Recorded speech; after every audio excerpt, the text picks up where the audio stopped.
माता सीता की यह रोचक लोक कथा आपका दिल जीत लेगी, धन के भंडार भर देगी हे सीता माता।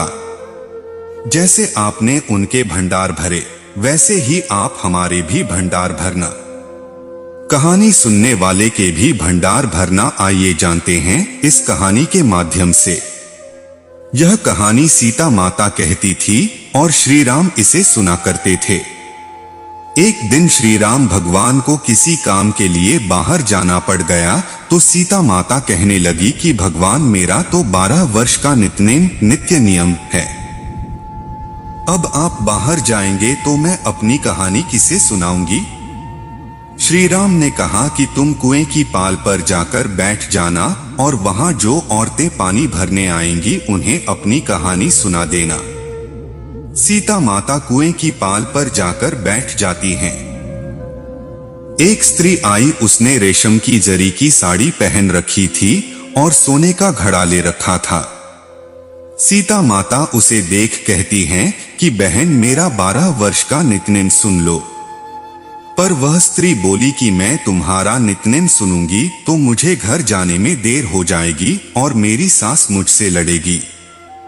उसने कहानी नहीं सुनी और चली गई। उसकी रेशम जरी की साड़ी फट गई, सोने का घड़ा मिट्टी के घड़े में बदल गया। सास ने देखा तो पूछा कि ये किसका दोष अपने सिर लेकर आ गई है। बहू ने कहा कि कुएं पर एक औरत बैठी थी, उसने कहानी सुनने के लिए कहा लेकिन मैंने सुनी नहीं जिसका यह फल मिला। बहू की बात सुनकर अगले दिन वही साड़ी और घड़ा लेकर सास कुएं की पाल पर गई। सास को वहीं माता सीता बैठी मिली तो माता सीता ने कहा कि बहन मेरी कहानी सुन लीजिए। सास बोली कि एक बार छोड़, मैं तो 4 बार कहानी सुन लूंगी। सास बोली कि बहन कहानी तो बहुत अच्छी लगी। कहानी सुनकर सास घर चली गई और उसकी साड़ी फिर से रेशम जरी की बन गई। मिट्टी का घड़ा फिर सोने के घड़े में बदल गया। बहू कहने लगी सासू माँ आपने ये सब कैसे किया। सास ने कहा कि बहू तू दोष लगा के आई थी और मैं अब दोष उतार कर आ रही हूँ। बहू ने फिर पूछा कि वह कुएं वाली स्त्री कौन है। सास बोली कि वे सीता माता थीं। वे पुराने से नया कर देती हैं, खाली घर में भंडार भर देती हैं। वह लक्ष्मी जी का वास घर में कर देती हैं।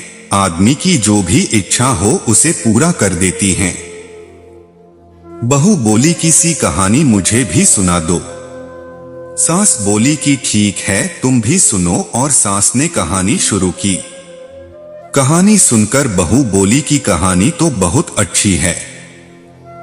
सास ने कहा कि ठीक है इस कहानी को रोज कहा करेंगे। अब सास बहू रोज सवेरे उठती, नहाती धोती और पूजा करने के बाद नित्यनेम की सीता की कहानी कहती। एक दिन उनके यहाँ एक पड़ोस की औरत आई और बोली कि बहन जरा सी आंच देना, तो वह बोली कि आंच तो अभी हमने जलाई ही नहीं। पड़ोसन ने कहा कि तुम सुबह 4 बजे से उठकर क्या कर रही हो फिर। उन्होंने कहा कि सुबह उठकर हम पूजा करते हैं, फिर सीता माता की नित्यनेम की कहानी कहते हैं। पड़ोसन ने उनकी बात सुनकर फिर कहा कि सीता माता की कहानी कहने से तुम्हें क्या मिला। वे बोली कि इनकी कहानी कहने से घर में भंडार भर जाते हैं, सारे काम सिद्ध होते हैं, मन की इच्छा भी पूरी होती है। पड़ोसन कहती है कि बहन सी कहानी तो मुझे भी सुना दो फिर। वह बोली कि ठीक है तुम भी यह कहानी सुन लो। सारी कहानी सुनने के बाद पड़ोसन कहने लगी बहन कहानी तो मुझे बहुत अच्छी लगी। अब वह पड़ोसन भी नित्यनेम सीता माता की कहानी कहने लगी। कहानी कहने से सीता माता ने पड़ोसन के भी भंडार भर दिए। अब तो पूरे मोहल्ले में नित्यनेम की कथा चल पड़ी। हर किसी की मनोकामना पूरी होने लगी है सीता माता। जैसे आपने उनके भंडार भरे, वैसे ही आप हमारे भी भंडार भरना। कहानी सुनने वाले के भी भंडार भरना।